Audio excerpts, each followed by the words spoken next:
Réalisateur, producteur de films, fondateur de Sangomar Original. tey nga nekk fii nii di présenté li nga xam ne ñoom nga tànnoon. benn artistes yi. seen cérémonie officielle bu mooy les initiés. bu promo Abdel Aziz. tey lan la mën a jàpp si wàllu créativité. Bon li ñu mën a jàpp mooy que ne ndaw yi soxlawuñu lenn lu dul ku leen dimbale. parce que bëgg nañ am nañ yéene te am nañ yëg-yëg am nañ pas-pas dafa am sama benn xarit artiste bu mag la ci Sénégal diwaan ji dafay am benn phrase bu muy wax ci benn ci sawnam mooy ndaw yu ragalul traverser géej pour dem Allemagne wala dem Espagne wala dem feneen ñooñu dëgg-dëgg pas-pas mi ngi ci ñoom parce que pas-pasu traverser gaal bu demee ba am rek c'est parce que ñàkk nga dëgg wéeruwaay ci sa réew et ndaw yi soxlawuñu dem fenn li ñu soxla mooy juste wéeruwaay et ñun dañu ñëwoon justement dans le cadre du Leul Ciné pour nekk seen wéeruwaay wala indil leen en tout cas wéeruwaay bu leen di permettre ñu tàggat leen ngir ñu mën a jàll ci li ñu war a jàll waaw. si tàggat boobu noonu. lan moo nekkoon les critères de sélection. Écoute, les critères de sélection étaient très rudes. En soi, genre, ku nekk da nga waroon déposer formulaire normal, remplir ko sa tour, sa numéro de téléphone ak yooyu noonu. Mais li ci ëppoon solo mooy da nga déposer ce qu'on appelle un dossier artistique. Dossier artistique mooy photo boo mës a def même bu dee ak sa téléphone la mais mu artistique. lépp loo jugé ci sa liggéey loo xam ne que ni artistique la tu nous le présentes et ñun ça nous permettait justement de pouvoir xam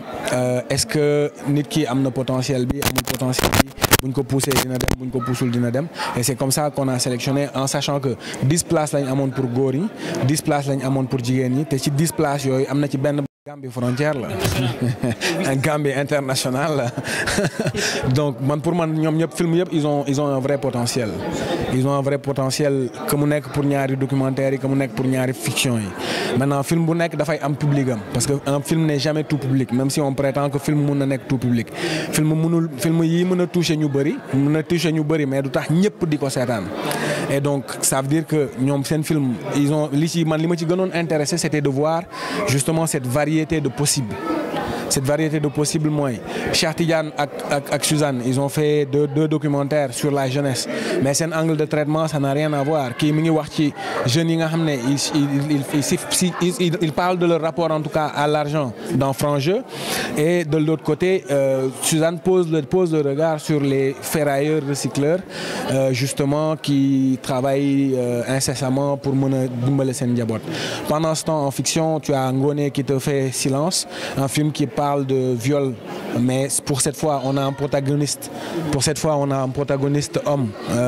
qui a subi les sévices et qui se révolte d'une certaine manière parce qu'il a un jeune frère et qu'il prétend pouvoir sauver ak loolu Bakary qui est un artiste visuel c'est un artiste peintre lui il était très intéressé justement par l'univers du marabout l'antre du marabout donc il part un peu en exploration de cet univers très visuel très codé d'une certaine manière et voilà donc c'est des propositions originales que je trouve et man loolu moo ma ci gënoon intéressé c'était pas de faire des films qui donnent l'impression d'être tous les mêmes films mais qui sont colorés ou joués par d'autres mais voilà l'idée c'était que ku nekk nga développer li nekk au fond de toi et c'est ce qu'on a essayé de réussir à faire. taxawaay bi jeune artistes yi war a am. pour tey ñu gis Sénégal ñu koy décorer ci festival yu mag yi. tey ñoom ban taxawaay lañ war a am. si lan lañ war a miser par exemple. taxawaayu jeune artistes yi. non jeune artistes yi pour man ñi ngi góorgóorlu lu ñu mën. góorgóorlu lu ñu mën mooy de plus en plus booy ñi ngi jéem a jàng cinéma wala ñi ngi jéem a jàng audiovisuel de plus en plus yaa ngi gis ñi ngi dem ci ay ciné club lu mel ne programme Leul Ciné je n'imaginais pas que ne booy yi pendant 6 mois dinañ nangu ñu immobiliser leen sans que kenn bañ a daw parce que c'était pas du tout simple c'est-à-dire da ngay liggéey ba sonn ñëw ñu ne li nga liggéey dara baaxu si indi la ay arguments yoo dul mën a dindi nga war a dem liggéeyaat indi la nga xam ne que nii ñun dañuy noppi donc imagine un peu ce rapport l'avoir pendant 6 mois ça veut dire que les jeunes sont très motivés maintenant pour man la bonne question à poser mooy lan moo war a nekk taxawaayu ñi ëmb cinéma bi voilà pour man taxawaayu ñi war a ëmb cinéma bi c'est déjà ñu assainir ñi ëmb cinéma bi et assainir ko mooy lan mooy fexe ba ñi ko xam mën ko nekk fa te ñu bañ fa nekkal seen bopp je ne dis pas que ñi fi nekk dañ fi nekkal seen bopp mais il est important que ñu bàyyi xel aspect boobu noonu parce que de plus en plus de jeunes développent des projets mais Sénégal de plus en plus li muy financer bitim réew dafa bëri ci ay projets et pourtant ña muy financer dañu am ay accès ci ay fonds pendant ce temps ñun dañuy développer xeetu projet bu nekk du ñu am accès ci ay fonds film yi ñuy seetaan booy xool 4 films professionnels yëpp Sangomar moo ko produire à 100% ak xaalisam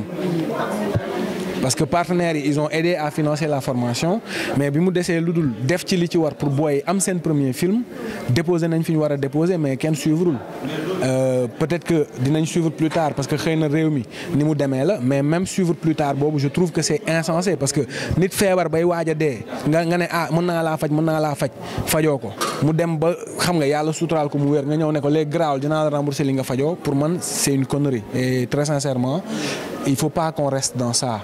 du ñu critiquer pour critiquer parce que lii am solo mooy réew mi ñoo ko bokk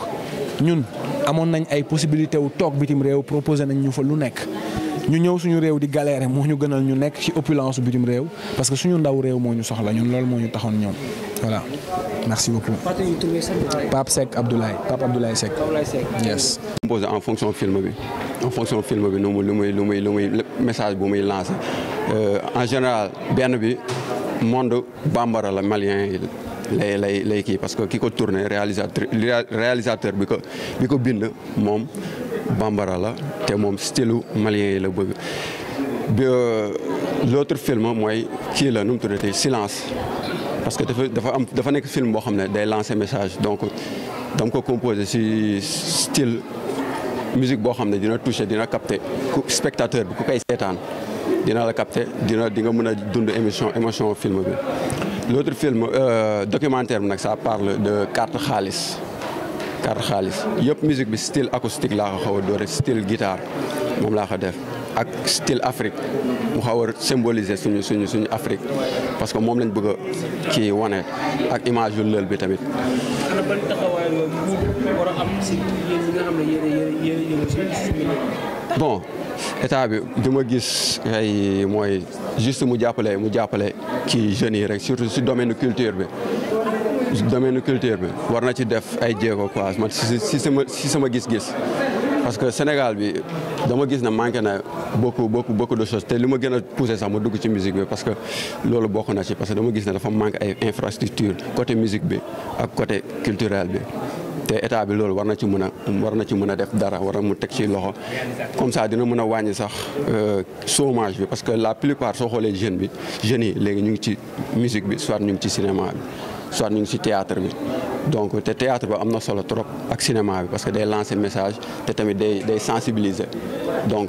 meilleure chose pour nga sensibiliser jeunes yi donc nga dem ci cinéma bi ak musique bi je pense que ne war nañ ci mën a def ay jéego. salaamaaleykum maa ngi tudd Ngoné Dar réalisatrice Silel Ciné voilà donc tey ñu lancé woon suñu cérémonie de sortie des initiés fii ci Cinéma Pathé donc muy mbégte bu rëy si ñun enfin ñu présenté loo xamante ni ñoo ko liggéey pendant 6 mois voilà. lan la ñu mën a jàpp si œuvre bi nga xam ne tey présenté en tant que réalisatrice. waaw œuvre bi nga xam ne tey présenté naa ko œuvre boo xam ne la dafay jàngale déjà ci li nga xamante ni ay ñaawteef la mën naa ko tuddee noonu yi nga xamante ni la plupart des jeunes dañ koy dund parce que bu njëkk dañu doon dénoncer souvent viol yi nga xamante ni jigéen ñi ñoo koy dund mais dañuy fàtte ñi nga xamante ni ñoo di xale yu góor yi donc ce soir dama ñëw uniquement pour taxawal fi góor ñi donc dénoncer ñaawteef yi nga xam ne ñu ngi koy dund. Silence. Oui. Silence parce que dama am protagoniste boo xamante ni wala acteur boo nga xamante ni moom du koo xamante ni dafay dénoncer ci kàddu mais plutôt benn art boo xamante ni dafa nekk ci moom muy le dessin moom lay promouvoir pour dénoncer li nga xam ne jot na ko dund dans son passé voilà. Donc suñu ñëwee tey ba réaliser na sa resque benn court métrage donc yéene bi mooy ñu yegg fi fu kawe suñu njort en fait dem ba nekk ci professionnel dans le milieu donc rêve boobu lañu am yóbbu cinéma sénégalais fu kawe njortam en fait loolu mooy le but. Sa capsule de combien de secondes 18 minutes 5 secondes. Ouais. Merci. Agent à la direction de la cinématographie, représentant du ministre, professeur Alioune Sow, ministre de la Culture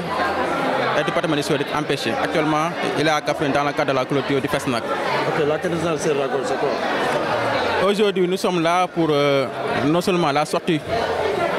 de 20 jeunes qui sont initiés par la maison de production Sangomar. Aujourd'hui, comme vous le savez tous, le problème des jeunes, c'est le problème de la formation. Si le taux de chômage augmente, c'est-à-dire les formations ne répondent plus aux besoins des entreprises. Surtout dans le domaine de l'industrie cinématographique, le cinéma qui est un pouvoir d'emploi. Aujourd'hui, ces 20 jeunes sont formés pendant 6 mois dans le domaine de l'audiovisuel, montage, réalisation, production, ingénieur de son, dans tous les métiers transversaux du cinéma sénégalais. Donc c'est un grand honneur au nom du ministère de la Culture et du département des Sud de venir présider cette cérémonie qui marque la première sortie de l'EUL de Sangomar. Quel a été la décision par rapport à cette promotion qui a été reçue? Le ministère de la Culture et du département des Sud a une direction qui s'appelle la direction de la cinématographie. Et le mécanisme de financement au niveau de la direction de la cinématographie, c'est le FOPICA. Donc, tout ce qui est activité cinématographique et audiovisuelle, toujours il y a l'accompagnement de la direction de la cinématographie à travers le mécanisme, le FOPICA. Ah, nous avons fait un apport, hein. C'est comme tous les organisateurs qui accompagnent, qui font des formations, parce que nous donnons une importance capitale à la formation, parce que c'est le capital humain, c'est l'axe du PSE. Il y a le capital humain. Donc ce capital humain-là,